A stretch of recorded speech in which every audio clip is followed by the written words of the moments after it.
ನಮಸ್ಕಾರ ಸ್ನೇಹಿತರೆ, ನಮ್ಮ ಚಾನಲ್ಗೆ ಸ್ವಾಗತ. ಪ್ರತಿದಿನ ಡ್ಯಾಮ್ ಅಪ್ಡೇಟ್ಗಾಗಿ ನಮ್ಮ ಚಾನಲನ್ನು ಸಬ್ಸ್ಕ್ರೈಬ್ ಮಾಡಿ ಸಪೋರ್ಟ್ ಮಾಡಿ. ಸ್ನೇಹಿತರೆ, ಭದ್ರಾ ಡ್ಯಾಮ್ಗೆ ಯಾವ ಕೆಟ್ಟ ದೃಷ್ಟಿ ಬಿತ್ತೋ ಏನೋ, ಕರ್ನಾಟಕದ ಎಲ್ಲ ಜಲಾಶಯಗಳು ಭರ್ತಿಯಾಗುತ್ತಿರುವ ಹಿನ್ನೆಲೆ ನಮ್ಮ ಭದ್ರಾ ಮಾತ್ರ ದಿನೇ ದಿನ ಒಳಹರಿವು ಕಮ್ಮಿ ಆಗ್ತಿದೆ ಸ್ನೇಹಿತರೆ. ಆದರೂ ರೈತರು ಚಿಂತಿಸಬೇಕಾಗಿಲ್ಲ. ಹವಾಮಾನ ಇಲಾಖೆ ವರದಿ ಪ್ರಕಾರ ಸ್ನೇಹಿತರೆ, ಮುಂದಿನ 7 ದಿನಗಳಲ್ಲಿ ಭಾರೀ ಮಳೆ ಇದೆ ಅಂತ ಹೇಳಿದ್ದಾರೆ. ಈ ಆಶ್ಲೇಷ ಮಳೆ ರೈತರ ಮುಖದಲ್ಲಿ ಸಂತೋಷ ತರುತ್ತೋ ಅಥವಾ ಕಣ್ಣೀರು ಬರಿಸುತ್ತೋ ನೋಡೋಣ. ಬನ್ನಿ ಸ್ನೇಹಿತರೆ, ಡ್ಯಾಮ್ ಲೆವೆಲ್ ಎಷ್ಟಿದೆ ಅಂತ ನೋಡೋಣ. ದಿನಾಂಕ 7/8/2026 ಡ್ಯಾಮ್ನ ನೀರಿನ ಮಟ್ಟ 167.6 ಇಂಚ್ ಇದೆ ಸ್ನೇಹಿತರೆ. 167 ಅಡಿ ಇದೆ ಸ್ನೇಹಿತರೆ. ಇನ್ನು ಡ್ಯಾಮ್ನ ಟೋಟಲ್ ಸ್ಟೋರೇಜ್ ಕೆಪಾಸಿಟಿ 71 TMC ನೀರು ಸಂಗ್ರಹ ಮಾಡ್ಬೋದು. ಇವತ್ತು ಡ್ಯಾಮಲ್ಲಿ 50 TMC ನೀರು ಸಂಗ್ರಹವಾಗಿದೆ ಸ್ನೇಹಿತರೆ.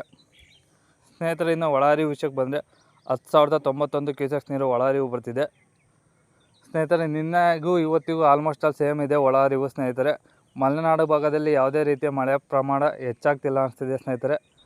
ನೋಡೋಣ ಇವತ್ತಾದರೂ ಮಳೆ ಪ್ರಮಾಣ ಹೆಚ್ಚಾಗುತ್ತೋ ಇಲ್ವೋ ನೋಡೋಣ ಸ್ನೇಹಿತರೆ. ಇನ್ನು ಹೊರಹರಿವು 195 ಕ್ಯೂಸೆಕ್ ನೀರು ಹೊರಹರಿವು ಹೋಗ್ತಿದೆ ಸ್ನೇಹಿತರೆ. ಕಳೆದ ವರ್ಷ ಇದೇ ದಿನಕ್ಕೆ 182 ಅಡಿ ಇತ್ತು ಸ್ನೇಹಿತರೆ ಡ್ಯಾಮಲ್ಲಿ.